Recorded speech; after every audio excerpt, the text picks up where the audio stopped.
Good morning. I'm Brad Martin, and I am the Volunteer Income Tax Assistance Program Coordinator for United Way of Southwest Alabama. And I'm sorry we're not doing this in person. I much prefer to get feedback from people who are listening to me talk about this tax law stuff face to face. But we are where we are, and so I will just start off talking about the child tax credit.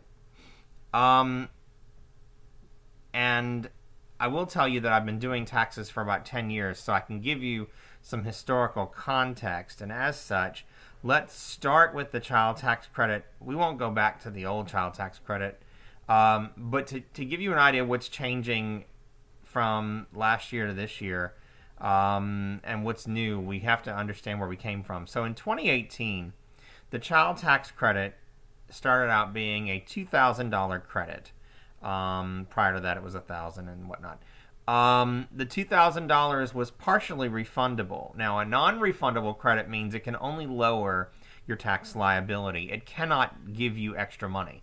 A refundable credit, even if you have no tax liability, can come back to you in the form of an increase to your tax refund. And so it comes back to you even if there is no tax liability. Whereas, as I say, the non-refundable credit only can pay off what you owe.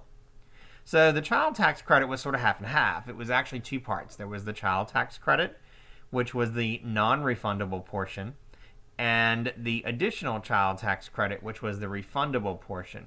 And that's really semantics. It has to do with where on the tax return those monies reside, and it figures into your refund. So all you really need to know is that even though it was a $2,000 credit, if you had no tax liability, the full amount was not available to you. It just evaporated.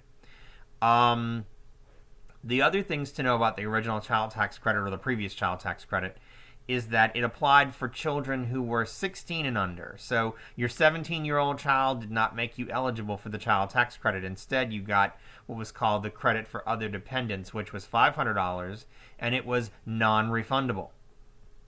The child tax credit of previous years required that you have earned income, that is, income from a job. And the child tax credit from previous years came back on your tax return. There was no advance payments like we have now.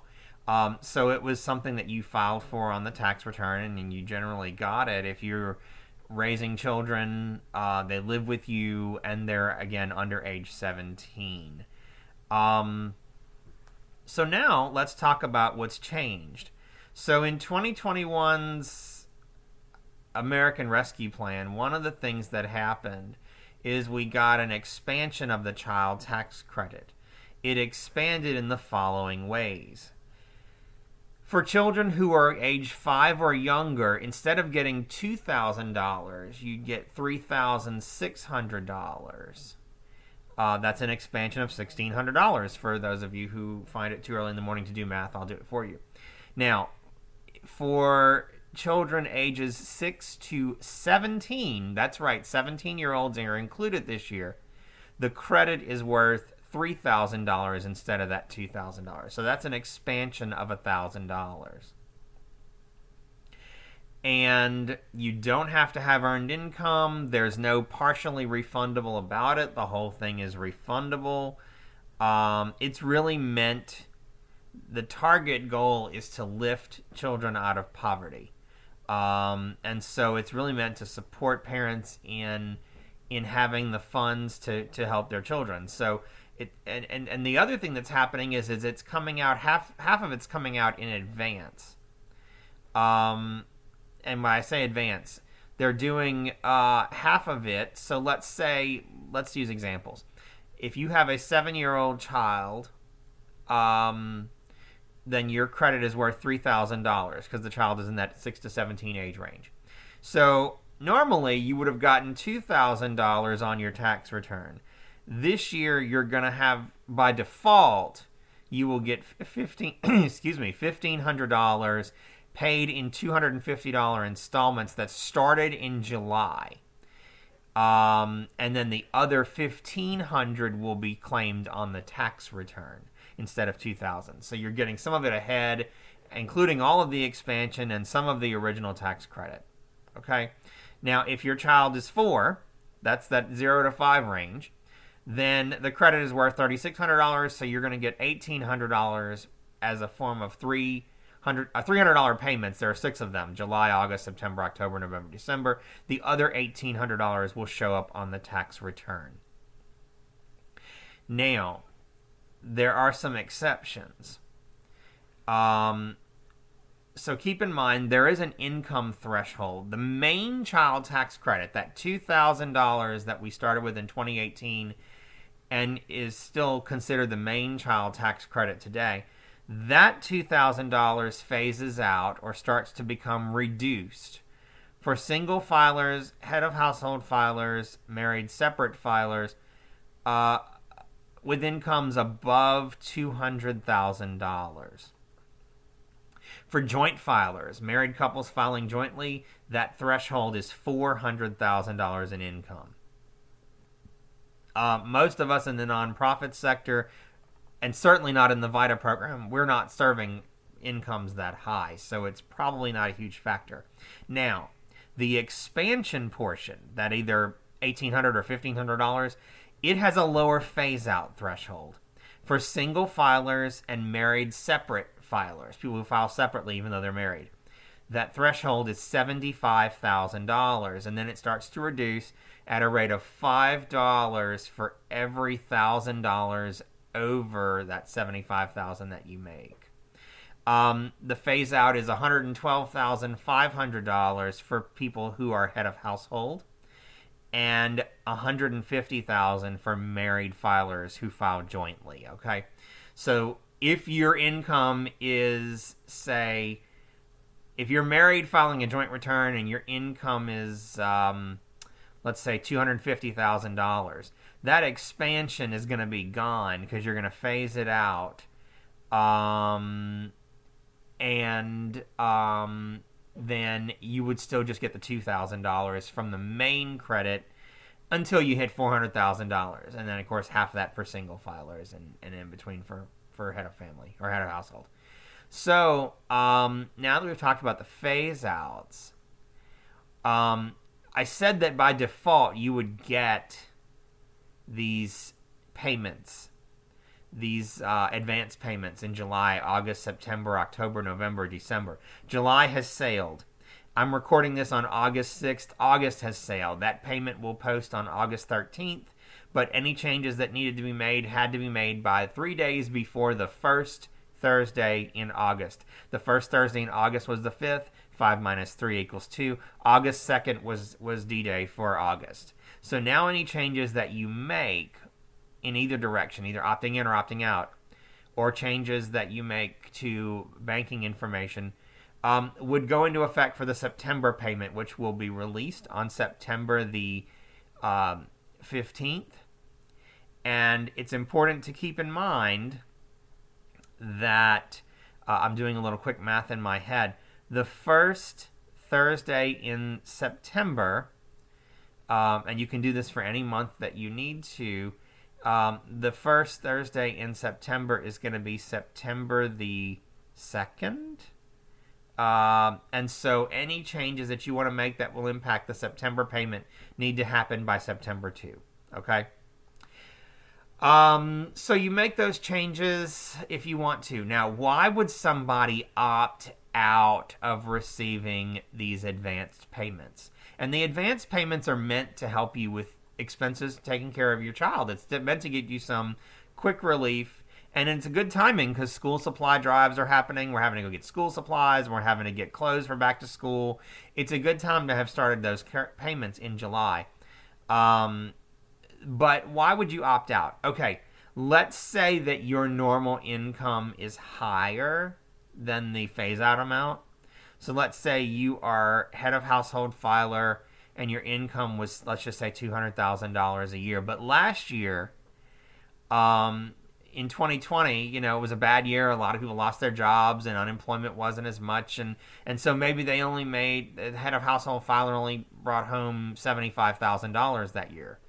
Well, they based your child tax credit on whatever the most recent tax return filed for you is. So if the most recent return you filed is from 2020 and you had a lower income year, they may think you're fully eligible, and then you'll go to file your 2021 tax return to reconcile that credit, and they'll say, "Oops, you weren't supposed to get that money," and you have to pay it back. So a lot of higher income filers are being strongly advised to opt out of this. Some people are just nervous because maybe they have a relationship where they claim the children one year and then their ex-spouse claims the children the next year. So the IRS thinks that they're entitled to this benefit because they claim the children. But then when they do the 2021 return and say, this is how much money I got for child tax credit, but oops, I don't have any kids this year, that could be a problem because then they'll have to repay. And that can happen to a lot of lower income filers as well. There is some safe harbor protections to help the lowest income filers not have to do that. But in general, if you know that your situation may be tenuous, it may be best to opt out of the child tax credit and simply claim the full amount on your tax return. So if you opt out, let's say that I opted out in late June, so I didn't receive any child tax credit money. I would get the full $3,000 or $3,600 per child on my tax return when I file in 2022 for tax year 2021.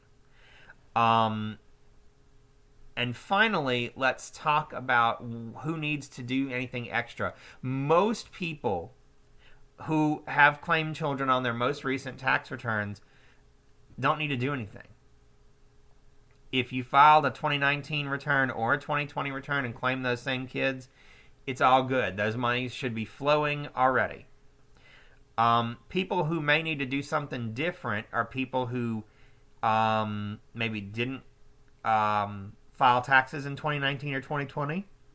So they haven't filed a tax return in the last 2 years. They're kind of off the IRS radar. People who maybe they didn't get a refund last year, and so they didn't provide the IRS with bank account information, may need to do that. And there's a portal to update that information. As of now, we have not heard that you can update your dependent information. It's been suggested that later this summer that will happen. We haven't seen it yet. But people who maybe have not filed a tax return either because they didn't have any taxable income or because maybe their grandparents raising grandkids and they're just on Social Security and they don't normally have to file a tax return, need to do something to claim the credit. Now, there are two ways to go. If you or your client has to file a tax return at some point, best to go ahead and file that return. The IRS does have a simplified tool for claiming the credit, but it is only for people who have not filed a return, will not file a return, don't have to file a return for 2020. If at some point, the mistake people made last year with the stimulus payments was they said, well, I'll use the easy tool and then go back and file my real return later. And when you do that, you kind of shoot yourself in the foot because when you've done the easy tool, it creates a tax return for you. So when you go to file a real return, it says, you already filed a tax return. What are you doing? And then you have to do it by paper, and paper returns are backlogged months and months and months right now. So the easy tool, which is on irs.gov, and it says manage your payments or get my payments, though that is for people who don't have to file a tax return only. If you have someone you're working with who hasn't filed 2019 or 2020 and needs to do so, they've got W-2s, they've got income, and they just haven't filed yet, and that's very common. They need to file that return and get into the pipeline for the stimulus money if they need to, as well as the child tax credit. There are a couple of ways to do that. Again, the easy tool is on irs.gov, and when you go to Child Tax Credit 2021, it's very easy to figure out how to add a simple return to do that. It's a very simple fillable form, collects some basic information. For people who need to file a tax return, there are several tools out there. There is myfreetaxes.com for the self-filer, somebody who wants to go on and do their own. Myfreetaxes.com is a United Way product, managed by United Way Worldwide, and it offers, among other things, telephone support. Another option is people can contact, for self-filing, people can contact United Way of Southwest Alabama. We have a special email address that is taxhelp@uwswa.org. Again, I'll give you that address. It's taxhelp, all one word, TAXHELP, at uwswa.org. And they can request free software that we can send them a link to and say, hey, I need to file my 2020 taxes. Now, those tools, My Free Taxes and the software we can send you, only let you do current year filing. It's very hard to find a product that will do back year filing for the self-filer. If a VITA site is open, and there are a few that operate on limited capacity during the summer and fall, of course, VITA is Volunteer Income Tax Assistance, and we have many sites that open during tax season. But a VITA site can assist with 2018, 19, and 20 taxes. Some can do 2017, and that's generally about as far back as we can go. Might have access to 2016 this year, depending on the site. But we can assist people in getting caught up, and again, for filing for these benefits. So for people who do have to file, there are options. There's also an online program called Get Your Refund. You can Google it. And Get Your Refund is a project of Code for America, and it connects you with a VITA site that is open. It may not be in your local area, but it's 100% virtual. It does require that you know how to use a little bit of computer skill to enter the intake information and upload your documents. It'll kind of walk you through taking pictures and uploading your documents, and that will get them to a volunteer who will prepare the return, and then a volunteer will review it with you, send it to you for signature electronically. It's 100% virtual process. Again, not everybody's going to be feeling that. I know that a lot of people don't do computer stuff. We understand that, but that is a tool for those who are technologically a little bit adept, but also busy and can't get into a VITA site on the limited hours that we have them available. So you can reach out to 211 to find a VITA site near you. When I get back from my vacation, we will probably do some days at some of our United Way locations in September, and we that's subject to volunteer availability. But I hope this gives you an idea, and I want to end with one thing, which is we know a lot of our clients that we see in the VITA world, and probably that you see in the nonprofit world, are seeing money coming into their accounts that they have never seen before.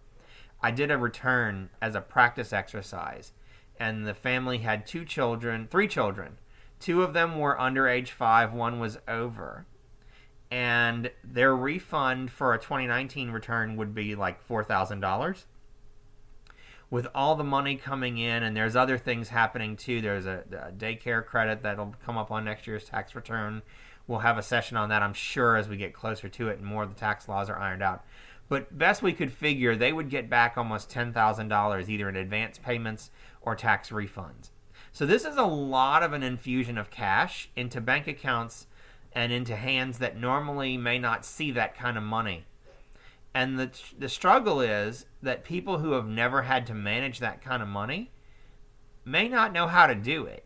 I mean, we think that people just know, oh, gee, I've gotten this money, I should save it, I should invest it, I should pay off bills. But these are muscles, mental muscles, that a lot of people have never had to use. Just like for those of you who don't know me, I'm blind, and my eyes don't really work. My eye muscles don't work because I don't need to use them. So a lot of times my eyes are closed, and I have to really concentrate to open them. It's a muscle that I don't use. For a lot of people, budgeting is a muscle they've never had to use. It's atrophied. It's never developed in the first place. Their families never had money. This is intergenerational. And so one of the things we can do is, as especially for those of us who are practitioners who work one-on-one and do financial counseling or financial guidance or coaching, is help people to know this money is coming, and what it's intended to do, which is to help them raising their children. Suggestions of things to do with it, like again I mentioned, after back to school purchases, uniforms, clothing, whatever it is, food, things that will help you raise your children and lift them out of poverty if they're in poverty, and even if you're not in poverty, help you. It's intended to benefit your kids. That's why it's called the child tax credit. So a lot of people just don't, when that kind of money shows up, it's kind of like winning the lottery. And so we want to make sure that the intended effect is reached, which is to help people live better lives. And whatever that looks like to them. Maybe it's paying off credit card debt. Maybe it's paying off a payday loan. Maybe it's, if for some people, maybe it is investing in a college tuition account or a college savings account. Whatever that looks like is going to be different for each individual, but we want to make sure that people know this money is coming, and hopefully help them to use it in a way that betters their lives and makes their lives easier. So that's my presentation on the child tax credit. I am available, as are some of our volunteers, to help with questions.